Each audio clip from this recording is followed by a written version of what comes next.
மதுரை மீனாட்சி அம்மன் கோவில் அருகே கஞ்சா வாங்க பணம் கேட்டு இளைஞர் ஒருவரை கும்பல் அரிவாளால் தாக்கிய சம்பவம் அதிர்ச்சியை ஏற்படுத்தியுள்ளது. மதுரை நேதாஜி சாலையில் இளைஞர் ஒருவர் வீட்டு வாசலில் அமர்ந்து செல்போன் பார்த்து கொண்டிருந்த போது இந்த சம்பவம் அரங்கேறியிருக்கிறது. அவ்வழியே வந்த 4 இளைஞரிடம் கஞ்சா வாங்குவதற்கு பணம் கேட்டு மிரட்டிய நிலையில் எழுந்து வீட்டிற்குள் சென்ற இளைஞரை ஒருவர் அரிவாளால் வெட்டியது அதிர்ச்சியை ஏற்படுத்தியிருக்கிறது.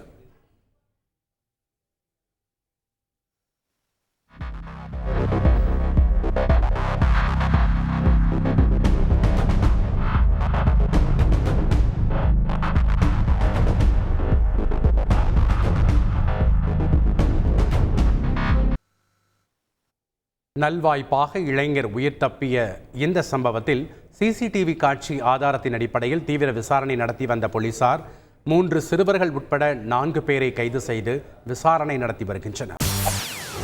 செய்திகளை உடனுக்குடன் தெரிந்து கொள்ள உடனே சப்ஸ்கிரைப் பண்ணுங்க.